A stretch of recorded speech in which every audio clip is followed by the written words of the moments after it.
Let's start with the big shocking thing. In terms of value add, if you compare the value of the things that Mexico starts working with to what they actually finish in their exports, they're the highest value add economy in the world. They've got a workforce that is larger and better skilled and with a better industrial plant than the entirety of Central Europe already. In terms of manufacturing, because that's where it gets really sexy, we have offshored our industry a lot because of globalization. And the Chinese have taken full advantage of that by design, because we brought the Chinese into the anti-Soviet coalition during the Cold War. And having the Chinese subsidize, basically pay us to buy their stuff, that was a great deal if you were involved in anything except for American manufacturing. Now, there are a lot of things about Donald Trump I am not a fan of, but NAFTA 2, negotiated in the way that it was, implemented in the way that it was a stroke of genius. It was very, very well done. And in most economic sectors, Mexico is already one of our top 3 trading partners, and overall, they officially passed China this past year to become our #1 trading partner, and that's a position they are unlikely to give up in our lifetimes. Well, now with the Chinese system breaking down and the Mexican system really hitting its stride, a lot of this stuff was already coming back. Mexican workers are very high value add, American workers are very high value add, and with energy and commodity prices all over the place for the last decade, incrementally, we have already been going through the fastest industrialization process in American history. Part of that's the shale revolution. But now that China is experiencing tectonic problems, we should expect the pace of this to accelerate considerably, because we are now in a position where we are likely to lose manufactured goods out of Germany and China at the same time at scale. And so Americans have a very simple choice to make.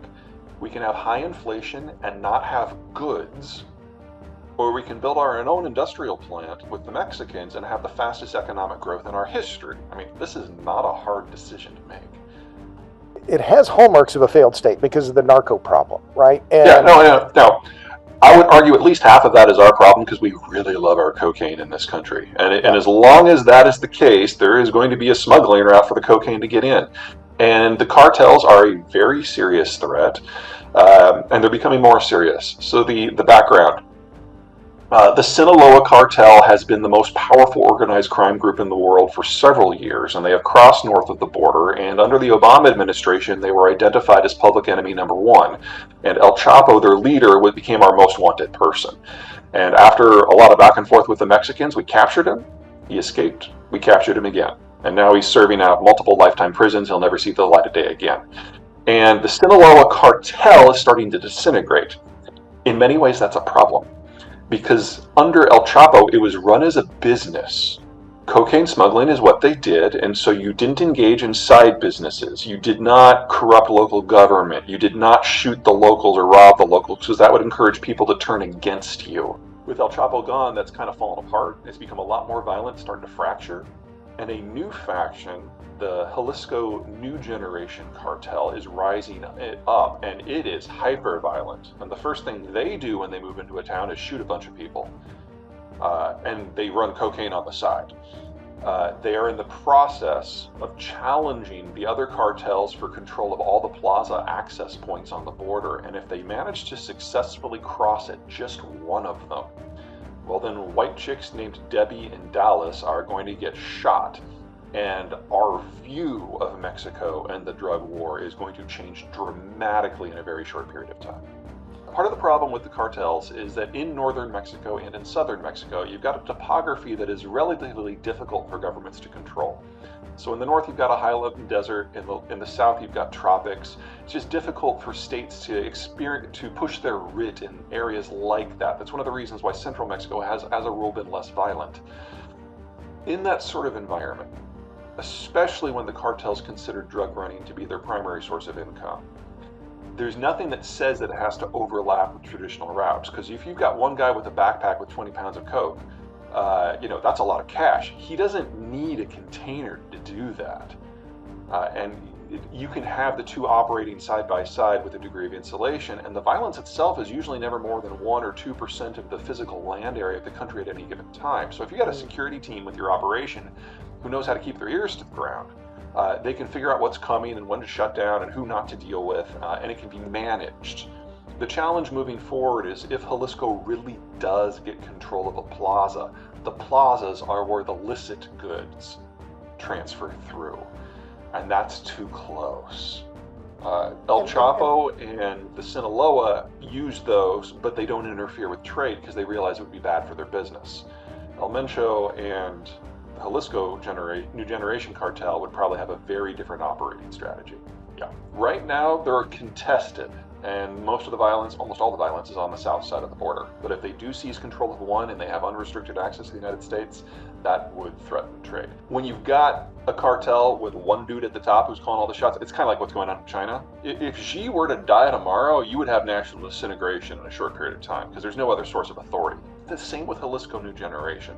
So if El Mencho were to slip in the shower and fall on some bullets tomorrow, the forecast changed. Well, you made that point when you were here in Austin as well, talking about the fact that the German industry is decamping for the U.S. and the BASF is one of those companies, right? The biggest chemical maker in Europe, one of the biggest in the world. Well, and BASF is not just important because it's huge. It's important because it produces the base material that allows all other German manufacturing to happen. Without the Russian natural gas coming in any longer, BASF knows that its economic viability within Germany is already over, and so they're relocating everything they can to primarily Louisiana because that's where the natural gas is. But Right. that won't save the rest of Germany. But the key thing to remember about the United States-Mexico relationship is we have different skill sets. We're good at different things, we're good at different price points, and whenever you're doing a manufacturing system, you need different labor skill sets at different price points, and the border region is perfect for that. Canada, not so much. Canada's quality of work is very similar to the United States. Their cost of labor is very similar to the United States. And so Ontario can integrate with the lower 48 like it was a 49th state, and that's not nothing. But the room for growth is limited because it's not taking advantage of a dramatic change in the international environment like Mexico will be. Canada is simply an already integrated part of the American economy. Mexico is filling a need that we haven't had until very recently. The only way we get fresh labor into the Canadian system is immigration, and they're the world's leader at attracting immigrants on a per capita basis. But they're also on a bit of a treadmill because they bring in people in their 30s and their 40s who drop a lot of cash, buy some property, distort the local markets, and then, especially recently, move on. So we've had a huge amount of Chinese capital go in and distort. A lot of people who were born in Canada can't afford to live in Canada. But the Chinese that come in are dropping their money but not working there. So they're getting all of the distortions and none of the advantages to the labor market. The same thing happened in New Zealand. And so the Kiwis and the Canadians have now barred foreign purchases of their property. Australia and the United States at the present have not done that. So we're going to be seeing a little bit more concentration of that kind of distortion in some of the gateway markets.